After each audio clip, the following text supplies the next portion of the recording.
خدایبردی بیکمرودوف ساکن 68 ساله ولایت بادکند قرقیزستان که بر اساس ماده 335 کودکس جنایتی جمهوری تاجیکستان با جرم عبور غیر قانونی سرحد به 2 سال زندان محکوم شده بود، هنگام ادای حکم در محبس رقم 6 وفات کرده است. علت مرگ بیکمرودوف هنوز معلوم نیست و مقامات تاجیکستان این حادثه را تا حال شرح ندادند، ولی رسانه‌های قرقیزستان از قبل منابع دیپلماتی خبر دادند که جنازه بیکمرودوف را برای گور و چوب از تاجیکستان به قرقیزستان می‌آورند. سفارت قرقیزستان در دوشنبه با ارسال یک نوت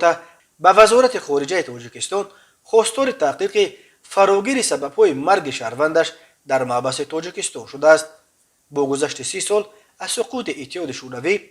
از 970 کیلومتر مرز تاجیکستان و قرقیزستان تا کنون تنها کمی بیشتر از 500 کیلومترش تعیین و علامت گذاری شده است. در قطعه‌های بحثی که اساساً در مرز تاجیکستان و قرقیزستان جایگیر شدند، هر سر چند وقت بر اثر آب و زمین، چراگاه و راه مناقشه و رخ می‌دهند و مرزبانان ساکنان دو طرف مرز را با اتهام عبور غیر قانونی سرحد دستگیر می‌کنند. والی ولایت بادکند عبدالکریم عالمبایف روز 14 ینور خبر داد که در حال حاضر 10 ساکن این ولایت در تاجیکستان در بازداشت قرار دارند، ولی مذاکره‌ها برای آزاد کردن آنها با کندی پیش می‌رود. جانب تاجیکستان نیز از بازداشت ده‌ها شهروندش در قرقیزستان شکایت می‌کند. از جمله ماه اپریل سال 2021 در ولایت چوی قرقیزستان 13 ساکن ایسار را هنگام جمع‌آوری شیره کمال دستگیر کردند. به بخت بد آنها بعد چند روز در مرز بادکند و سوخت مناقشه خونین روی داد که از دو طرف 55 کشته و 240 زخمی به جا گذاشت و دیگر تلاش‌ها برای آزاد کردن این 13 مردکار تاجیک